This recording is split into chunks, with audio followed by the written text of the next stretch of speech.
no trono.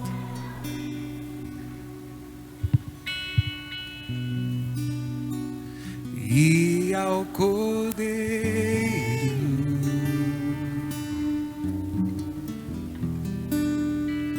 seja o louvor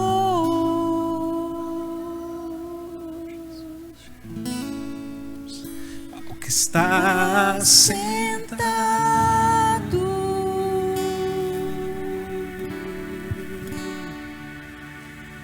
no trono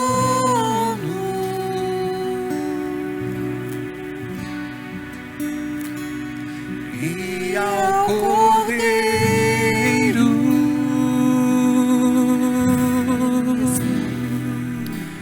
seja o louvor,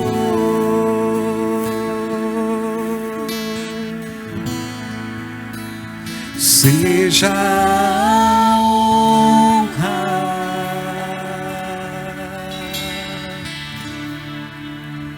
seja a glória,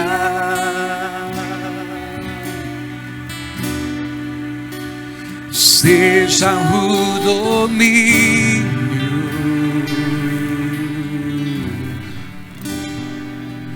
pelos séculos dos séculos.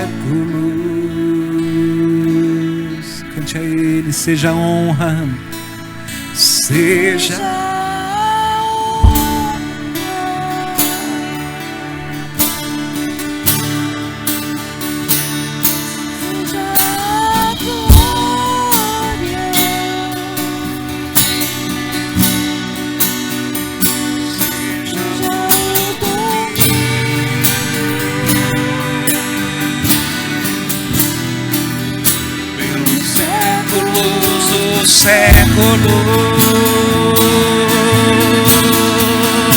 séculos, poderoso Deus,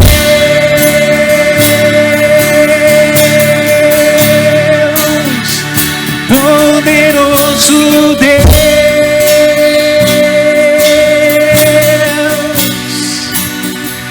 poderoso Deus.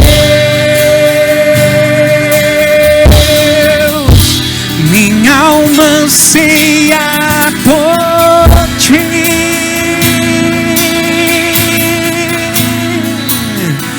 poderoso Deus,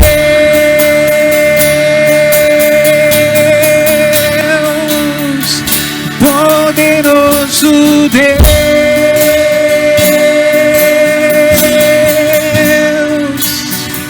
poderoso Deus.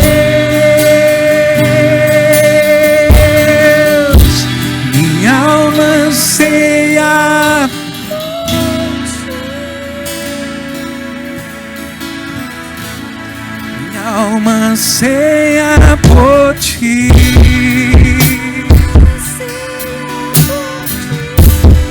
minha alma anseia,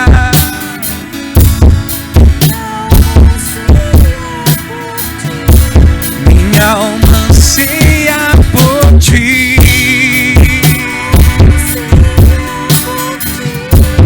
minha alma anseia por ti.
uma salva de palmas ao Senhor Jesus. Jesus, Jesus. Aleluia. Os irmãos podem se assentar por um instante.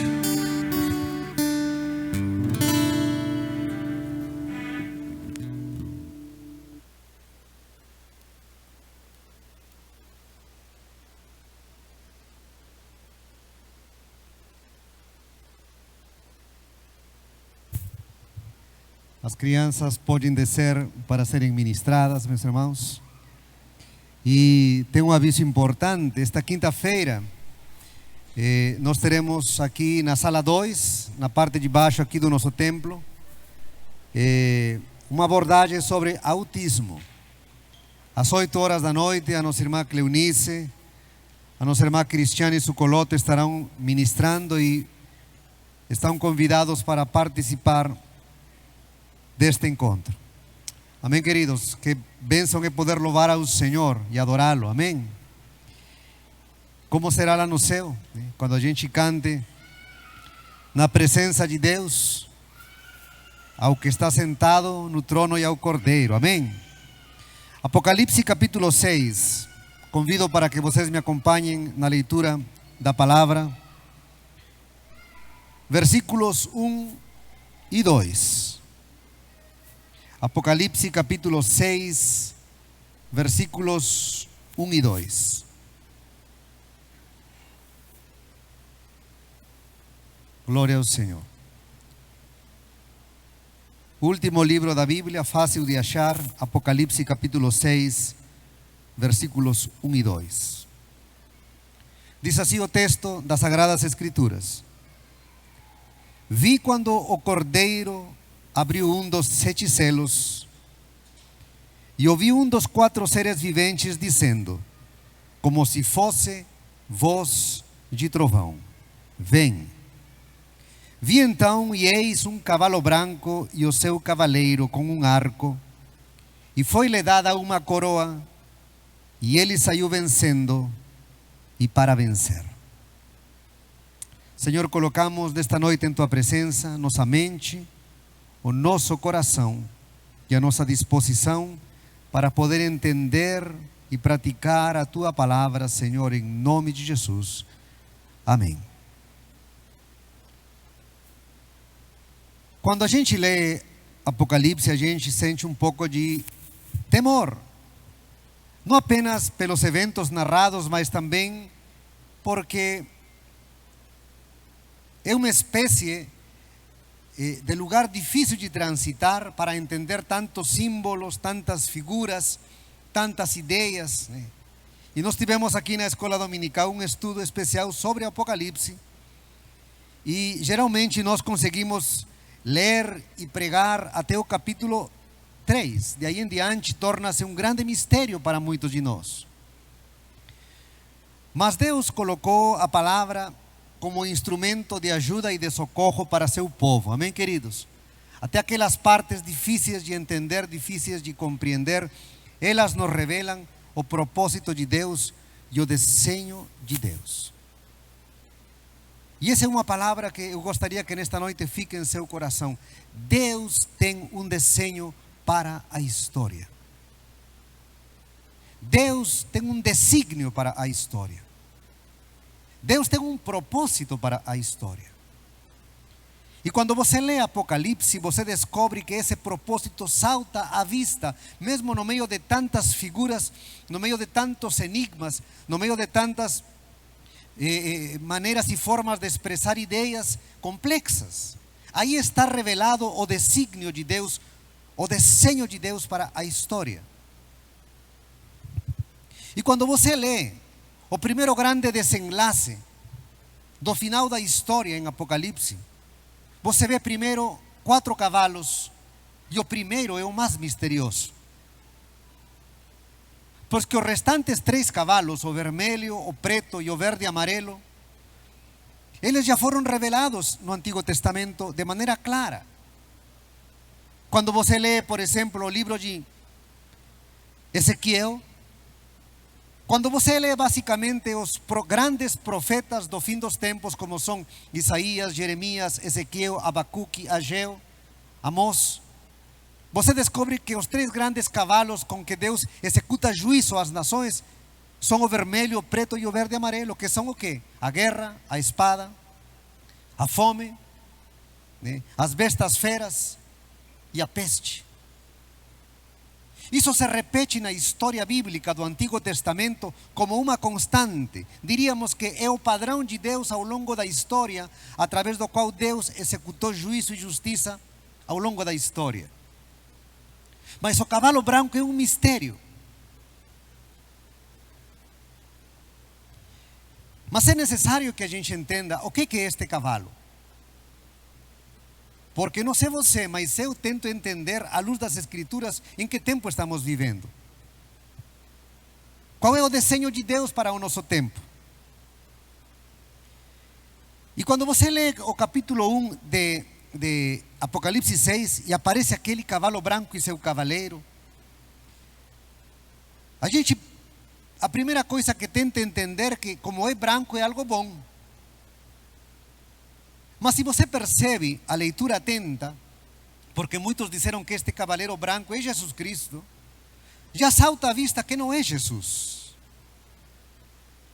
Porque na visão completa, Jesus está no trono assentado com o Pai. E diante do trono há 4 seres viventes. E os seres viventes clamam para que o primeiro cavalo saia a cavalgar ao redor da terra. Então não é Jesus, porque Jesus está no trono. E percebam que este cavaleiro, ele tem um arco, mas não tem flechas. Os escritores do Novo Testamento eram profundíssimos conhecedores do Antigo Testamento.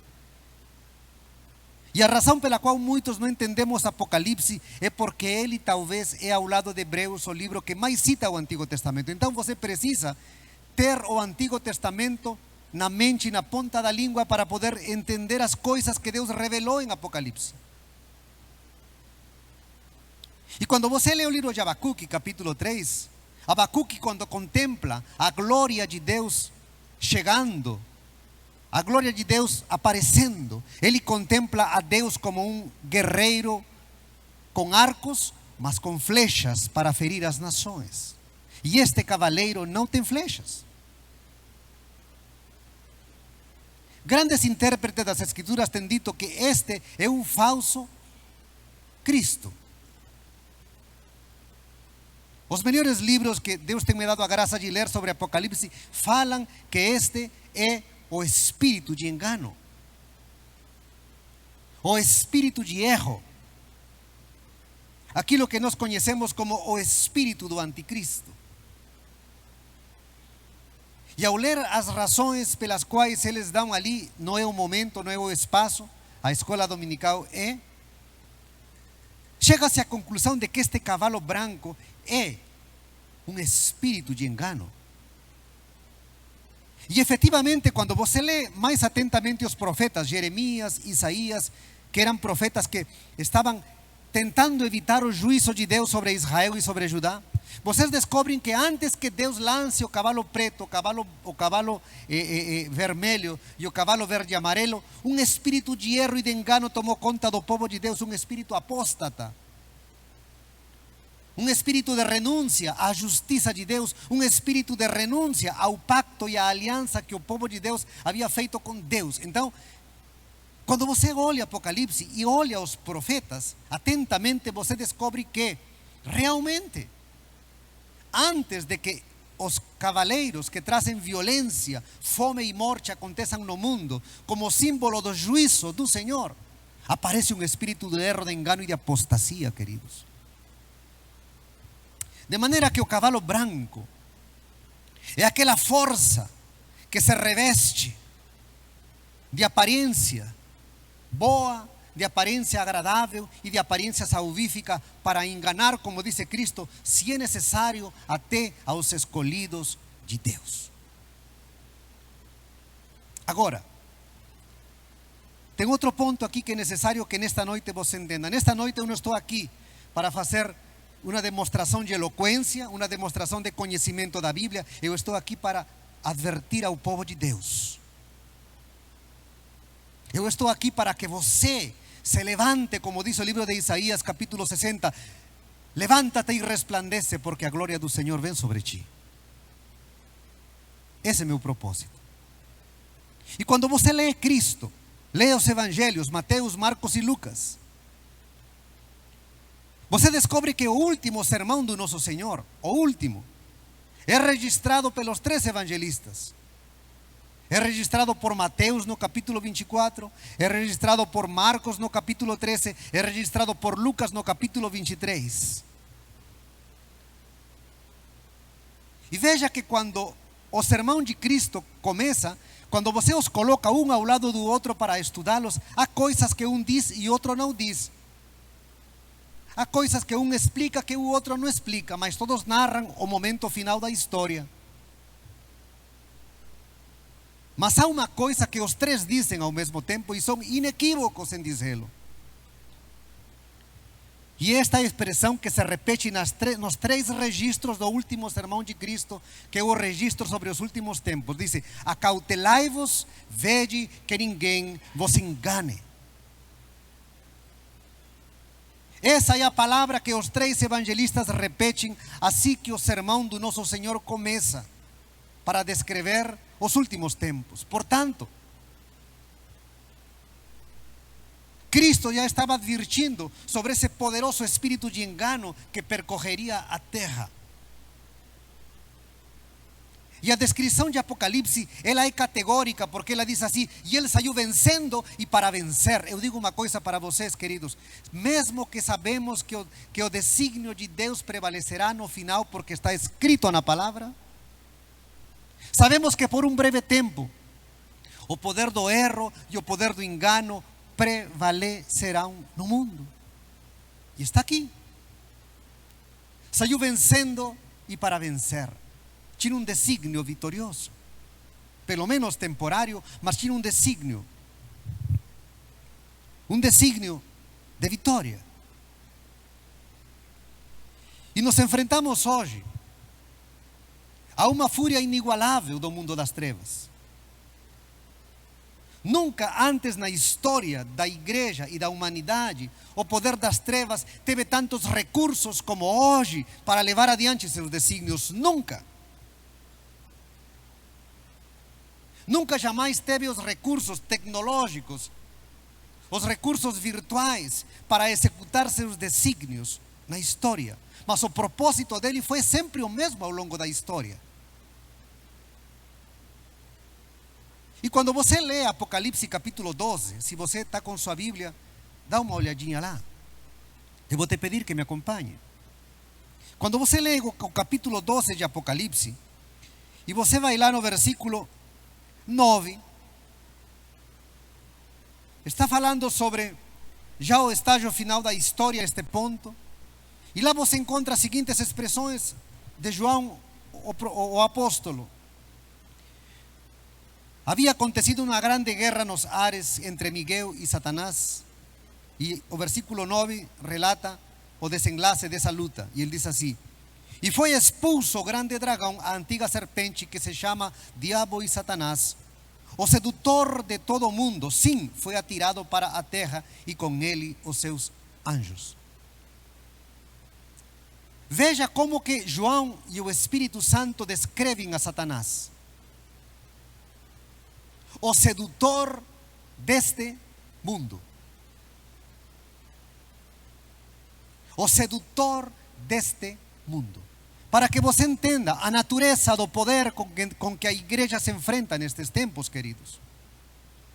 Ele não é apenas o sedutor de pessoas, o mundo foi seduzido por ele. Você lembra quando Cristo foi tentado e ele ousadamente diz para o próprio Cristo: olha, os reinos deste mundo, se você se prostra diante de mim, todos eles serão teus. Sabe por quê? Porque ele os seduziu. O livro de João o descreve como o príncipe deste mundo. Paulo o descrevia como o espírito da potestade do ar que opera nos filhos da desobediência. Satanás é o sedutor deste mundo. E muitos cristãos somos muito desavisados com esse poder. Eu quero que você entenda aqui uns princípios espirituais que são importantes para poder caminhar nestes tempos duros e difíceis. Porque veja o que diz lá o versículo 12 do mesmo capítulo de Apocalipse. Diz assim: por isso festejai os céus, e vós, os que neles habitais. Porém, ai da terra e do mar, pois o diabo desceu até vós, cheio de grande cólera, sabendo que pouco tempo lhe resta. Satanás conhece os desígnios de Deus muitas vezes mais que o povo de Deus, queridos. Ele sabe que lhe resta pouco tempo. Então a fúria dele tem se desatado sobre o mundo. Lembram quando Cristo disse: nem as portas do inferno prevalecerão contra a igreja? Pois bem, essa é a fúria satânica.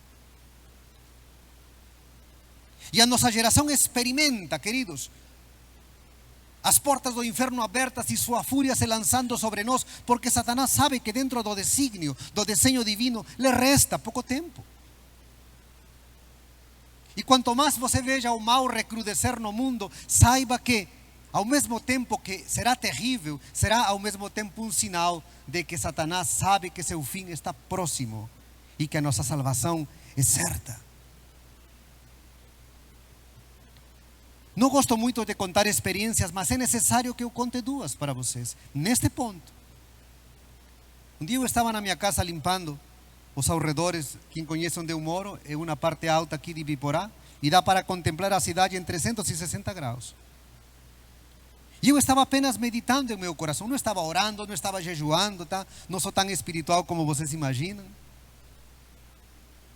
Eu estava limpando, mas pensando em meu coração ao respeito dos tempos em que vivemos. E nesse momento Deus trouxe uma palavra ao meu coração e me disse: se teus olhos pudessem ser abertos neste momento, se teus olhos espirituais pudessem ser abertos e a cortina do entendimento se abrisse, você estaria de joelhos ao ver a dimensão do mal que tem sido lançada sobre esta nação, sobre a minha igreja e sobre a tua família. Estarias de joelhos. Porque vem tempos, o Senhor me disse, de bolsos esvaziados, de arcas vazias. Está chegando o tempo em que Deus vai chacoalhar a figueira e as frutas podres vão cair. E eu parei de limpar porque foi uma coisa comovente na minha vida. Eu lembrei deste texto onde diz que Satanás desceu com grande fúria sobre a terra. Estamos diante do poder do engano como nunca antes na história, queridos. E a semana passada eu estava aqui meditando na minha sala. Não estava nem pensando em coisas relativas ao que eu estou falando nesta noite, apenas em um momento de meditação, e Deus trouxe uma nova palavra para mim e me disse: o mundo foi pesado na balança e foi achado falto. A fornalha está sendo preparada e será necessário que vocês passem por ela, porque o juízo começa pela casa do Senhor. E nós estamos neste momento. Este é o momento em que estamos parados dentro do desenho de Deus, queridos. O momento da grande fúria de Satanás, o momento do poder do engano tomando conta do mundo, que a gente que acompanha com mais detalhe parece irresistível. Ele tem todos os meios hoje a seu dispor. Então Satanás é uma criatura que diz aqui que seu poder é o de seduzir. E se nós nos achamos muito santos e consagrados, tome cuidado e sejamos humildes. ¿Sabe por quê? Porque Adão e Eva viviam num mundo sem pecado. E eles não conheciam o que é pecado, e mesmo assim, em sua pureza, Satanás foi tão astuto que ele os fez cair. Assim é o poder do engano do maligno. E eu contava para meu filho um dia atrás, falei: filho, não nos achemos tão espertos como imaginamos, tão cheios de nós mesmos. ¿Sabe por quê? Porque quando a Bíblia diz que Satanás disputava o corpo de Moisés, nem Miguel, o anjo mais poderoso das hostes celestiais, o arcanjo, comandante do exército do Senhor, o príncipe de Israel, podia resistir-lhe. Imagina você e eu. No final eu vou dizer, quais são as armas bíblicas pelas quais Deus nos instrui para poder vencer o poder do engano e do erro e da fúria de Satanás. Mas primeiro há que reconhecer, queridos, que estamos diante de um desafio, que se nós não tomamos as devidas precauções espirituais, nós seremos aqueles que serão envolvidos pelo seu poder de sedução e pelo seu poder de erro. E o erro está presente hoje na vida da política. Veja quanta confusão existe na vida política. O erro existe hoje no mundo das ideologias. O erro existe hoje no mundo dos relacionamentos. O erro existe hoje no mundo da própria igreja. Eu recebo às vezes vídeos de pessoas que me pedem opiniões e eu falo, não acredito que alguém, além de pregar isso na igreja, acredita nisso. Então o erro está por todo lado. E nós temos hoje nossos celulares fantásticos. Você pode fazer coisas maravilhosas com isto. Você pode fazer negócios, você pode sustentar a sua família, você pode se comunicar com amigos, você pode lembrar de pessoas que faz muito tempo você não conhecia, né? Você pode falar com seus filhos do outro lado do mundo. Você pode aprender aqui matemáticas, português, história. Você pode fazer tantas coisas tremendas com este aparelhinho. Você pode aprender a Bíblia de uma maneira tão profunda que nunca antes uma geração teve uma ferramenta tão poderosa como esta para entender as Escrituras. Mas ao mesmo tempo que tem todas essas vantagens, aqui também se escondem todas as perversidades imagináveis e inimagináveis que podem vir contra você, contra mim e contra seus filhos. Me digam aqui uma coisa: quantos de vocês não viram seus filhos mudar desde o dia que pegaram esta santa criatura? Quantos filhos não eram teus amigos e hoje viraram meninos obscuros, que parece que um manto caiu sobre eles, uma mudança radical? O poder do erro muitas vezes penetra dessa maneira quando desavisadamente e ingenuamente nós não somos vigilantes ao respeito de certos e determinados assuntos, temas e instrumentos, queridos. Você não tem ideia quantas pessoas a gente atende da igreja e de fora da igreja ao respeito desse tema. E o imundo acaba entrando na vida, primeiro no coração, depois na família, depois na igreja, e ao final acabamos seduzidos por esse poder de erro tremendo na nossa vida. Queridos, Satanás está lançado com fúria e com seu grande poder sedutor, porque sabe que lhe resta pouco tempo. Jesus advertiu, os profetas advertiram, Paulo já dizia que antes que o anticristo apareça na terra, primeiro haverá a grande apostasia, a qual significa simplesmente virar as costas para o Evangelho, virar as costas para a prática do Evangelho, virar as costas para a justiça. Uma das melhores descrições sobre a apostasia está lá em Ezequiel capítulo 18, quando o profeta diz o seguinte: se um justo vive com justiça, mas um dia renuncia à sua justiça, diz o Senhor lá em Ezequiel 18, eu esquecerei de todas suas obras, certamente morirá. Essa é uma descrição da apostasia. Mas também aí há uma descrição da misericórdia, porque diz, se o pecador pratica todas as maldades inimagináveis, mas ele um dia volta para si, se arrepende, se converte e abandona todas as suas obras, certamente viverá, porque ele se converteu. Está lá. E esse Espírito tenta levar a igreja nessa direção, queridos. Mas nesta noite eu desejo que o Senhor possa instruir tua vida, amém? Para que você seja um guerreiro, uma guerreira do Senhor, a começar com nós mesmos, logo com a nossa família, que é o círculo mais íntimo da nossa guerra e da nossa batalha, e também da nossa igreja. O que fazer diante desse poder de engano tão presente no mundo de hoje, em todas as coisas imagináveis que você possa pensar? O que fazer? como nós podemos enfrentar essa força maligna que hoje se lança no mundo. 2 Tessalonicenses, capítulo 2. Eu convido vocês a me acompanhar nesse texto da palavra.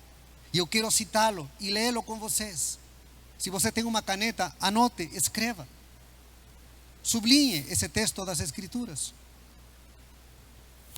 Paulo, naquela época, já faz 2000 anos atrás, ele dizia assim: 2 Tessalonicenses, capítulo 2, versículo 7. Todos acharam? Vou aguardar vocês. Amém?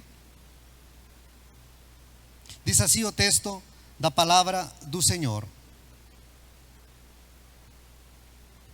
Diz assim a palavra do Senhor: com efeito, o mistério da iniquidade já opera e aguarda somente que seja afastado aquele que agora o detém.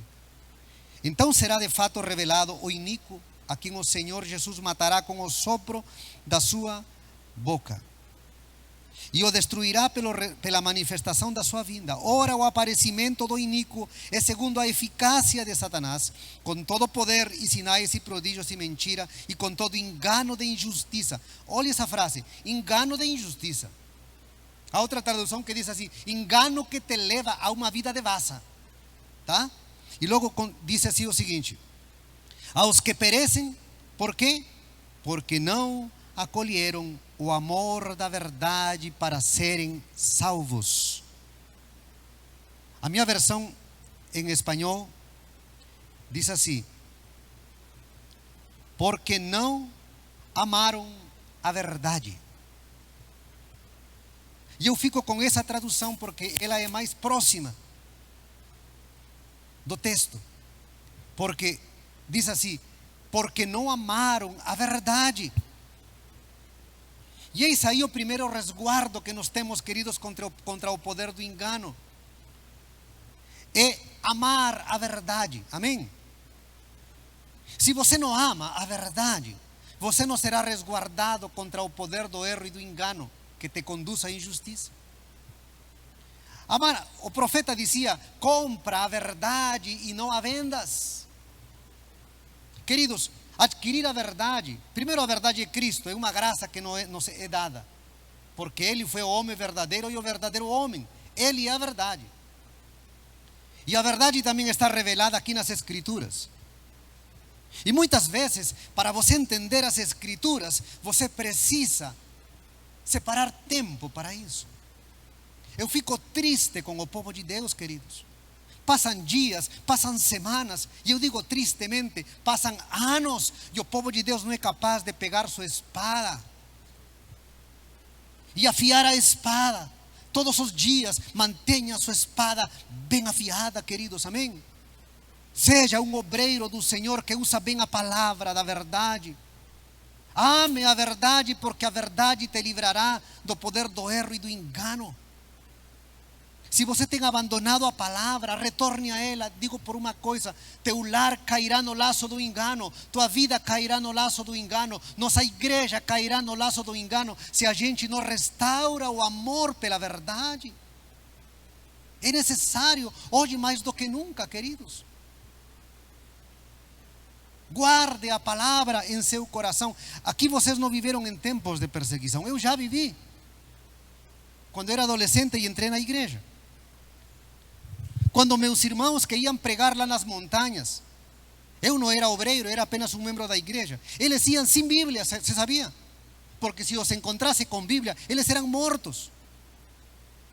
Imagine, eles conheciam a Bíblia, conheciam tantos versículos decorados, que eu, que estava começando na igreja, eu diria: que bárbaro, como uma pessoa pode conhecer tanto a Bíblia?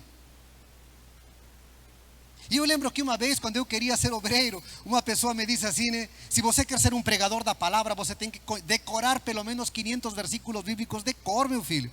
E eu pensei: 500 versículos. Hoje, queridos, a gente não sabe nem o Pai Nosso.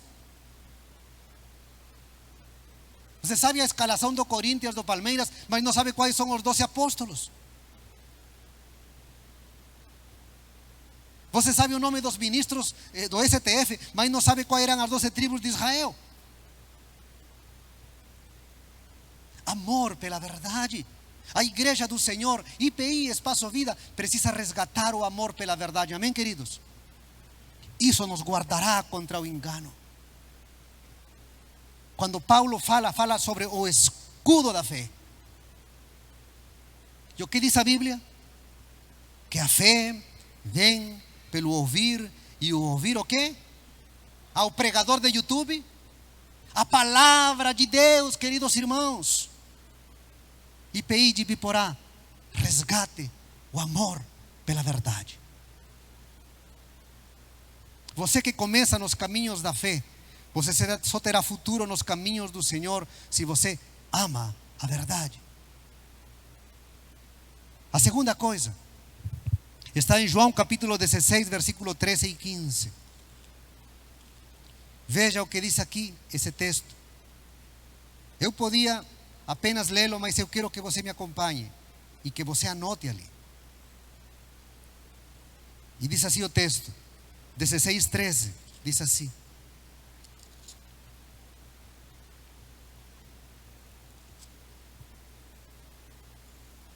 quando vier, porém, o Espírito da verdade, Ele vos guiará a toda a verdade, porque não falará por si mesmo, mas dirá tudo o que tiver ouvido, e vos anunciará as coisas que hão de vir. Segundo ponto aqui para derrotar o poder do engano: seja um homem e uma mulher sob a influência poderosa do Espírito Santo. Amém? Amém, igreja? Aprenda a depender do Espírito Santo.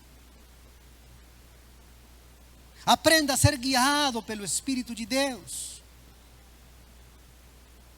E a gente aprende a ser guiado pelo Espírito nas pequenas coisas.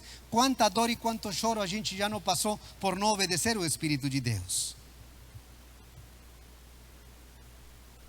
Mas muitas vezes você está na sua casa, num fim de tarde, e algo te diz ao coração: vai para a minha casa hoje. Não é verdade? Você acha, não é tua mente, é o Espírito de Deus. Você é um cristão. Mas de repente a gente não obedece isso. E a voz do Espírito vai se apagando na vida da gente. Quando a gente está, de repente, lendo uma notícia ou alguma coisa e aparece uma coisa que não agrada ao Senhor, algo em teu coração te diz: sai daí. A gente obedece ou não obedece?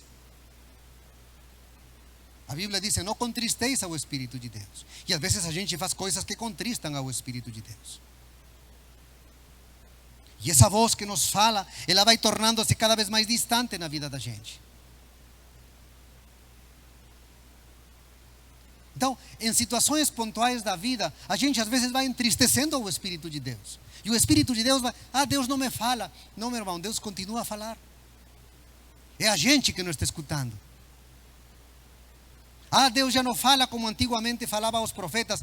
É a gente que não escuta como os profetas escutavam. Sabe o que diz Isaías? Isaías dizia assim: Senhor, tu me acordas pelas manhãs e bem cedo me fazes ouvir a tua palavra. Dice: tu me deste uma boca de sábio,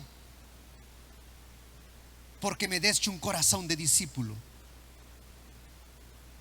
Essa é a atitude que a gente tem que ter diante do Espírito de Deus. Dependa do Espírito de Deus, seja guiado pelo Espírito de Deus. Procure dia por dia ser cheio do Espírito, porque o texto diz: enchei-vos do Espírito de Deus. E a promessa é esta: Ele nos guiará a toda a verdade. Amém, queridos? É uma das armas mais tremendas contra o poder do erro e do engano. É uma pessoa ser cheia do Espírito de Deus.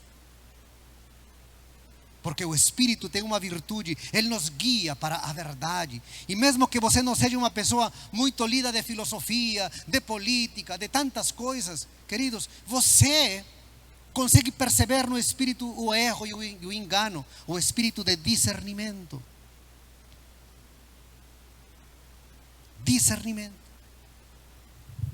A terceira coisa que a gente precisa para enfrentar essa fúria maligna de engano e de erro na nossa vida, na nossa casa, na nossa igreja, está lá no último versículo de 1 aos Coríntios capítulo 2.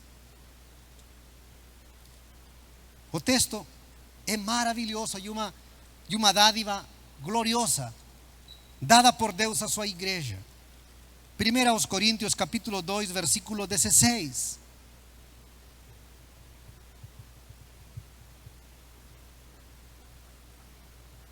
Diz assim o texto da palavra do Senhor: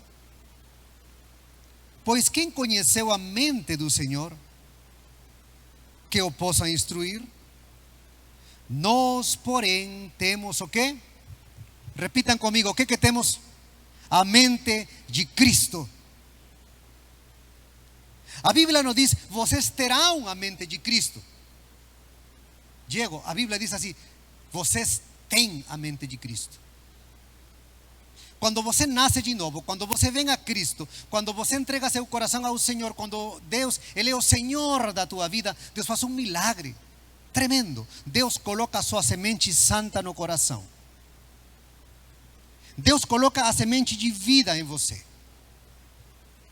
E entre essas coisas gloriosas que vêm a você, vem esta dádiva de Deus, a mente de Cristo. E eu sempre digo para vocês, qual foi a mente? Minha mãe dizia assim que não tem crente burro, porque todo crente tem a mente de Cristo. E veja que a mente mais gloriosa que já passou por este mundo foi a mente de Cristo, queridos. Quando você lê os evangelhos, veja quantos partidos políticos haviam na época de Cristo: os saduceus, os fariseus, os zelotes, os saduceus, entre outros tantos que haviam lá, os essênios. E você podia escolher qualquer um deles para fazer parte da vida religiosa da época. E Jesus não escolheu ninguém. Olha a capacidade de discernimento de Jesus. Hoje a turma briga direita, esquerda, comunismo, socialismo, capitalismo. Parece que nós não temos a mente de Cristo. Estamos confundidos. Mas Jesus, com sua mente gloriosa, Ele nunca caiu em nenhuma arapuca que Satanás jogou contra Ele. Lembra quando vinham os mestres da lei para fazê-lo cair? Lembram? Quando faziam armadilhas e diziam, devemos ou não devemos dar imposto para o César? E Jesus dizia, deem-me uma moeda. O que vocês veem aqui? Dai ao César o que é ao César e a Deus o que é de Deus. E a turma saía dizendo, ninguém falou como este homem, nunca ninguém falou como este homem. Sabe o que é isso? É a mente de Cristo. E essa é uma dádiva que Deus tem lhe dado a você como filho de Deus. Amém, queridos? E às vezes a gente fica buscando inspiração em outras mentes. Eu já passei por isso. Ficamos impressionados com outras mentes, né? Os jovens que vão para a faculdade, Jean-Paul Sartre, Michel Foucault, né? E outros tantos, Felipe Pondé, né? Leandro Carnal, e a pessoa delira por isso. Querido, você tem a mente de Cristo, está entendendo? A mente mais gloriosa que já pisou esta terra, aquela que nunca caiu no poder do erro, do engano, aquela que sabia o caminho certo para seguir. Sabe por quê? Porque ele era inteiramente dependente do Espírito Santo e da vontade do Senhor. Deus nos ajude, queridos, amém? E que nós possamos tomar essa semente e fazê-la frutificar na nossa vida. Deus te deu a semente, não a árvore. Por isso que Cristo nos diz um dia, vinde a mim e aprendei de mim. De quem que você está aprendendo? De quem que eu estou aprendendo? Retornemos, querido, retornemos a aprender de Cristo. E quando você olha para Jesus, vê a Jesus e aprende com Jesus, se assenta a aprender com Jesus, de repente você encontra clareza ao respeito de muitos temas e muitos assuntos que Ele já dirimiu, que Ele já ensinou, que Ele já mostrou. Ame a verdade. Seja um homem ou uma mulher dependente do Espírito Santo. Tenha a mente de Cristo, amém, queridos? E trabalhe para fazê-la frutificar na sua vida. Apague as tantas vozes que você pode ouvir hoje no mundo e comece a ouvir mais a Jesus, a ouvir mais a Jesus. E você terá uma mente capaz de poder discernir com clareza qual é a verdade no meio deste mundo, onde o espírito de erro cavalga, vencendo e para vencer.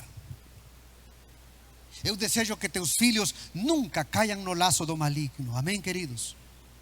Eu desejo que teu cônjuge nunca caia no laço da mentira. Eu desejo que você, como filho, filha de Deus, permaneça sempre fiel, sempre puro, sempre santo para o Senhor. Que sejamos uma igreja que agrada ao Senhor. Que quando cantamos aqui, a nossa oração suba a Deus como um cheiro agradável ao Senhor.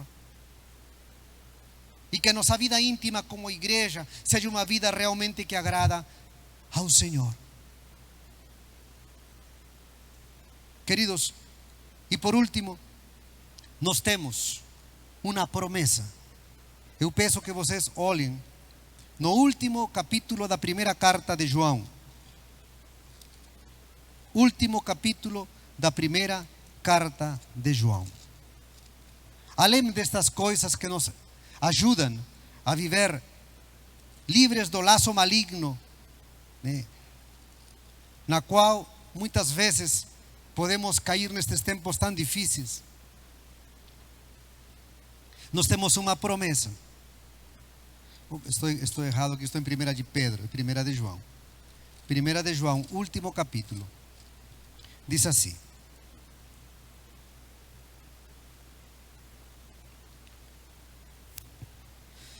sabemos que todo aquele que é nascido de Deus não vive em pecado.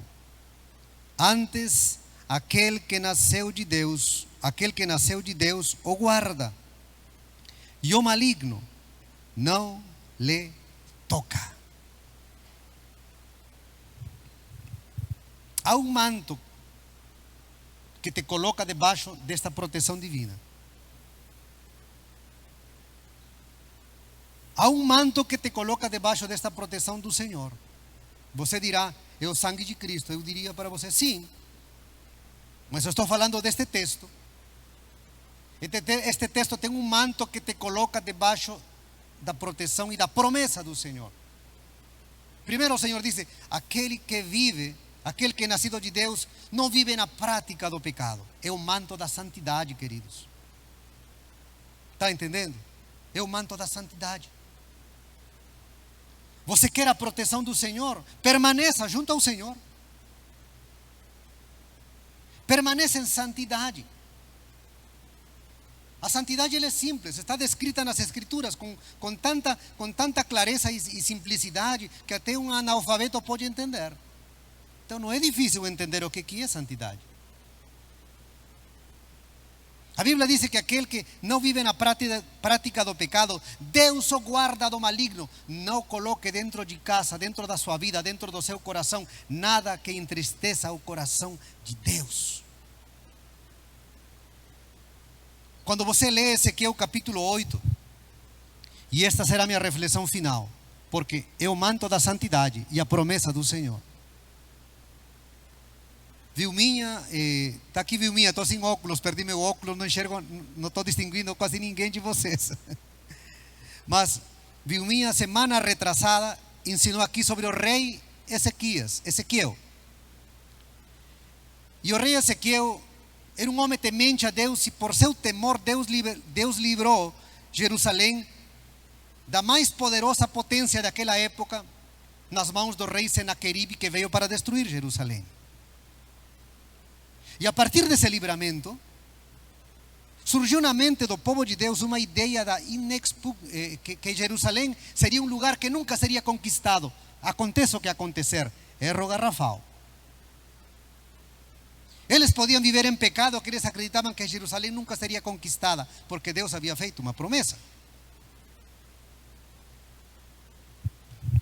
Mas Jerusalém foi destruída, porque viveu em pecados tão profundos, queridos, que a Bíblia diz que o povo de Deus ensinava ao povo não crente a pecar. Assim de terrível é quando os filhos de Deus se corrompem. Pior que aquele que é do mundo.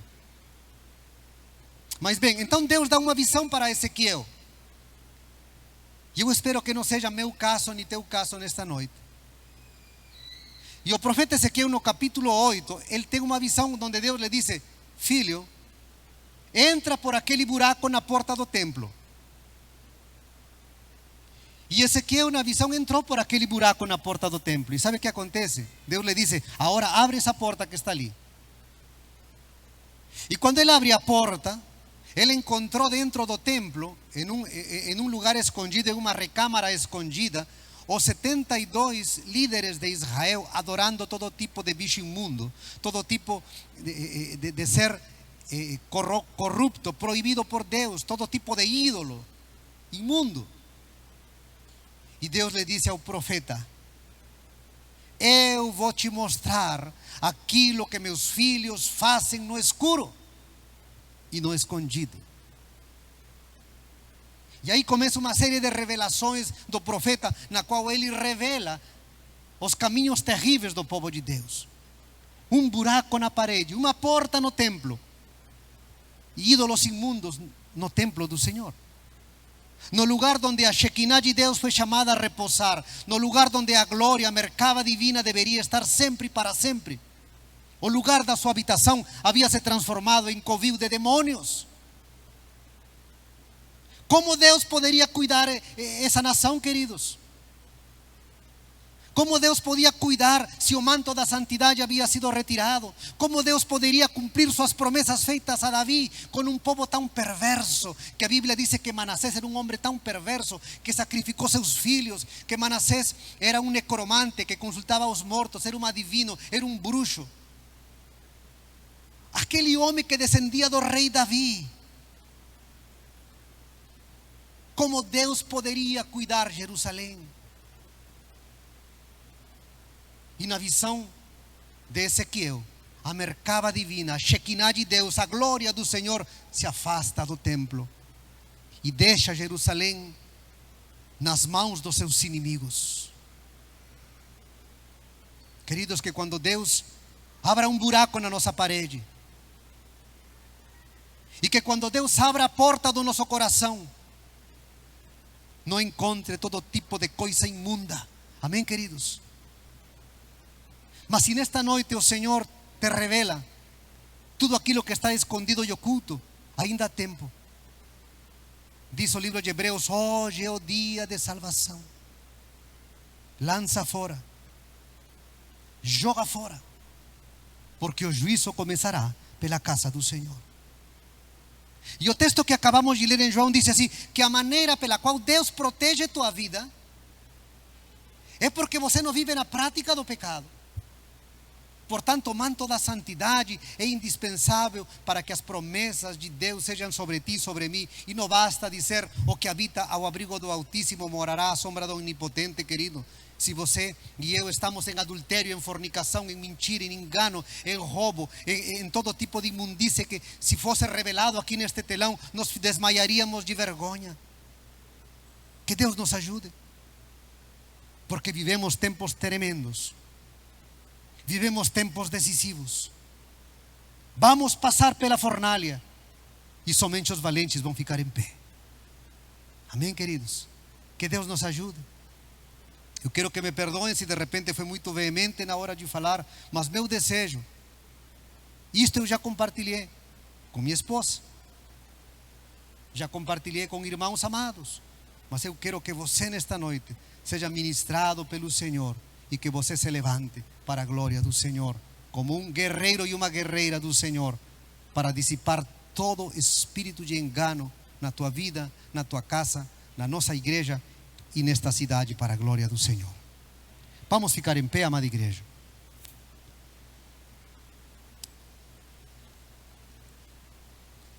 Que poderia dizer para fechar,